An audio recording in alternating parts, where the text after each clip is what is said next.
In this video, I would like to explore an idea that I believe has been lost in our generation, but I think and I wholeheartedly believe that if you manage to grasp this concept deeply, it will radically transform your life. And it's this idea that you need to suffer. Now, on the surface, that kind of statement doesn't really mean anything because it doesn't have any context.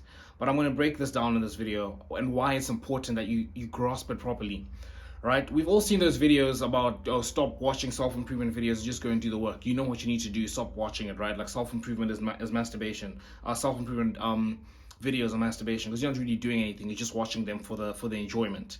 But those videos seem to just like go over our heads, right? Like we know it, but you just can't help but like keep watching videos and everything. And I think if we really grasp this concept, it can radically transform our lives. So I think it's Nietzsche. One of his most popular quotes is life is suffering. And a lot of people, I think the people that have heard of the quote have just simply heard of it, but they don't really like understand what it means. And it's just predicated on the idea that a lot of people, when they see suffering and pain in life, they believe it's a flaw in the system of life. But it's important to understand that suffering and pain, they're a feature in life, right? Like you need those to have a good life. You know, without the dark times, you know, the good times wouldn't mean anything, right? The successes wouldn't mean anything without the periods of prolonged failure. And going back to the point I'm trying to make in this video is that you need to accept that suffering is very important to have in your life and stop shying away from it. That's the problem with our generation, is that we're just looking for like the most fun thing to do, right? We're looking for pleasure. We want to avoid pain. And you know, it's good. It's a good thing. It's something we've evolved to have, because obviously avoiding pain means you're going to be more likely to survive, and you know, pleasure is just good. It feels nice, right? But in terms of like finding meaning in life and for achieving things that are actually like worth working towards, you need to understand and you need to accept, you need to embrace suffering as part of your life. And it's a necessary mechanism to get you to where you want to get to, especially if you want to achieve something serious. Right, so I'm going to give you some practical examples that can help you really like grasp this. So I think the first one, I alluded to it like a minute ago, which is, you know, the self-improvement videos that we've seen, like stop watching self-improvement videos.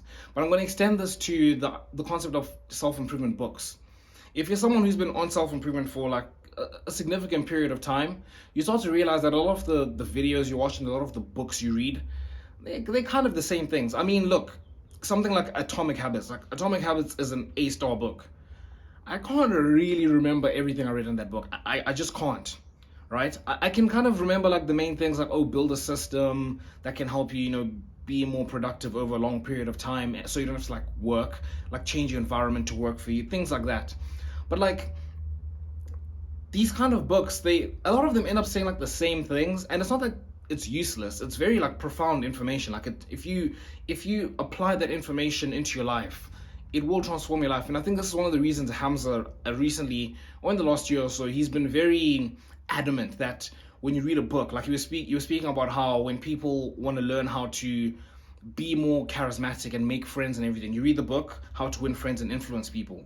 But he persisted on the point that it's not enough to just have the book, to just read it. He said, of all the tips that are in there, you read it and you go and you implement it, right? You do that instantly, right? And I think you need to start applying this sort of thing in your life, right? It's not about how much information you're getting, right? You can read everything you want and take in all the advice you can, but you're not going to get anywhere if you're not applying it, right? It doesn't mean anything if you're not applying it. And the reason that people like to like read books or like watch self-improvement books, watch self-improvement videos or read self-improvement books is that it gives you, I mean, it's that quote of like self-improvement videos or masturbation, basically, because it gives you the feeling of achieving something without achieving something.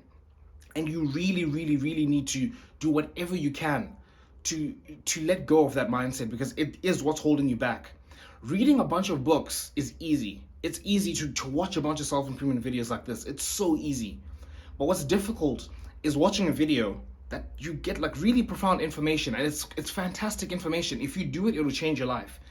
But watching that video and then going and implementing it in your life, no one does that because it's hard. It's difficult, right? But it's that difficulty that actually makes you good at what it is you're trying to learn, right?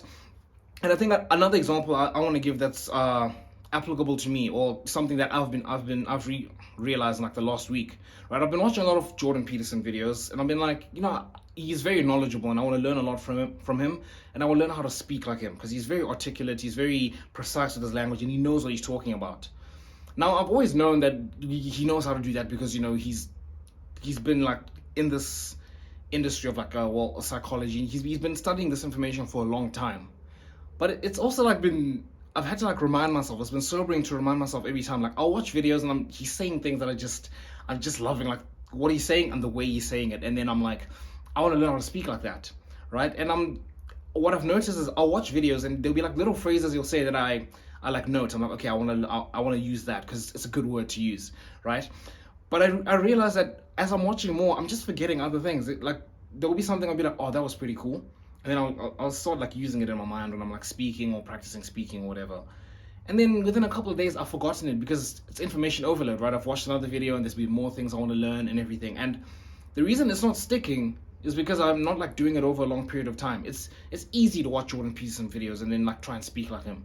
But to do what Jordan Peterson did, which is when he was like a kid, like I think in his early teens, I think it was like 10, 11, he was reading a book a day.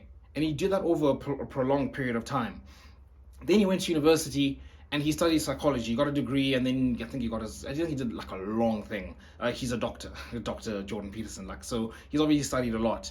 Then he lectured for like decades. He's been lecturing for longer than I've been alive, right? Then he's moved into like this internet space where he's done like lots of interviews with like feminists and woke people, and it's wonderful to see him, like, he's destroying them with like facts and everything. But you got to realize, like, he spent, ever since he was a kid, he was reading a book a day. Like, he was just reading so much, and his cognitive ability was just evolving. And then he went and he studied like psychology. He went and studied all of those things. Then he lectured. And lecturing, what is lecturing? Lecturing, you're speaking, and you're doing that 5 days a week, every week for like 48 weeks a year. And you're doing that for decades. Of course he's going to be, the combination of having the amount of knowledge he has just from like sheer like reading books, and when he was working, he did like a lot of research. He did a lot of research projects while he was lecturing. And that combination of just having that much knowledge and also having the amount of practice he's had in terms of speaking, like lecturing, you're exploring your ideas and you're learning how to articulate yourself properly. That combination is lethal, and it's very useful when you're coming up against feminists and you're arguing. It seems so flawless for him, but there's decades, right? Like his whole life behind, like 40, 50, 55, 60 years behind him of doing that, right? Of developing that skill. But obviously, you and me, what do? We're seeing someone like him and we're watching videos and you're like, I want to speak like him, right? But it takes a long time to do that sort of thing. Another example I can use is making YouTube videos, right? What do people do when they're making YouTube videos? Well, when they want to start making YouTube videos, it's, let me see, get good thumbnails, learn how to do good titles, and there's some utility to that. It's a very important function of learning, of blowing up on YouTube, basically. But the most important thing is learning how to make good videos. But what do people do? They go and they watch videos on like how to make good titles, how to make catchy titles. Oh, how can I use ChatGPT to give me good ideas, to give me a good script and everything? Because it's easy. It's easy to do that. But again, the old saying goes, if it was easy, everyone would do it, right? People do that and they spend time making their logo and, coming up with a channel name. Bro, no one cares about your channel name or your channel art. No one cares about all of that. But you spend a lot of time doing that because you're kind of shying away from the most important thing, which is you need to learn how to make good videos. So if you want to make videos like me, like that's something I'm working on. I need to learn how to speak properly. I need to learn how to articulate myself properly. If I want to like use stories to incorporate them into, I need to learn all of that. What is the process in creating a good, captivating like speech, kind of, because that's kind of what this is, right? Or just starting a good conversation. I need to do that. That's like the hard part. Like me, what I need to do, and I heard Andrew Tate on his interview with Patrick Bet-David, he was saying like he'll do like the interview, then when he goes back home and the next day, he's watching back his video, he's watching himself talk, and he's seeing, I shouldn't have said that, or I should have done like this or whatever. Again, someone like Andrew Tate, he's very charismatic, but again, he's someone who's been doing this kind of thing for like a long time. Now I don't know like the specifics behind how he's become more articulate and everything as much as I know like about Jordan Peterson, but either way, like he's built like such a comprehensive skill set of speaking, right? He knows how to speak. And people, like, again, you just watch Andrew Tate videos and you're like, oh, I want to learn how to speak like him, or just be like sharp with my tongue the way he is. But he's doing all the tedious work. Like, for someone like me, I can tell you, when I make videos, I don't watch them back, which is something I'm going to start doing now. I need to start doing that, start watching my videos back. I don't watch my videos back because I'll tell you, like, when I make a video and then I'll watch like 5 or 10 seconds when I'm just seeing if I recorded properly, if the audio is working and everything. I cringe watching myself talk, because it's not the way I want to present myself. It's not the way I think I speak. I think I speak so much better than I actually do. And when you stand in front of a camera, it's difficult, right? So that's something I need to do, and I need to do that. I mean, I've learned this from Hamza as well. He's been saying, like, you need to, like, just work on the one thing that's going to propel you as far as possible in terms of getting good at that. And for me, it's learning how to speak. Speaking is hard. I need to record videos every week, which I've gotten used to. It's quite easy for me now. I just put the camera on and set up my thing, and I just start talking over what I've planned. But again, it's good, but if I want to accelerate the process of becoming a better speaker, okay, I need to read books. Okay, I need to read books on, like, just how to speak. And again, I need to apply that principle I was telling you about. I can't just read the book. I need to read it and go and use it. Like, I need to learn how to do that properly.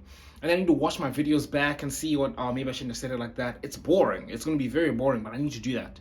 Or if you're someone who wants to make, like, Patrick CC videos, or, those types of, like, video essays, right? Who's a very famous person that does it? It's Patrick CC and Moon, and I think there's another guy, I forgot his name. But those types of people who make, like, those, the dark truth behind Hollywood, those types of videos. Like, if you're going to do those, what do you need? Well, you need to know how to edit properly. You need to know how to, like, script your videos properly, and you need to go figure out what's the most important mechanism of those videos that make them so good. And you go and you work on that. And it's not going to be, it's not even that difficult, to be honest. It's not like a difficult thing to do. Like, learning how to speak, it's not a difficult thing to do. It's just boring, and it's difficult to do over a long period of time, especially when you're not seeing results, like, in the immediate. It's something you'll see after, like, a long period of time. You look back and you're like, I've significantly improved. But yes, that's like what I'm trying to get across in this video, is you have to, I hope I've hit the point home. Like, you have to suffer. And to give you one more example, I think this one's based more on, like, physical attributes, or not physical attributes, but, like, fitness.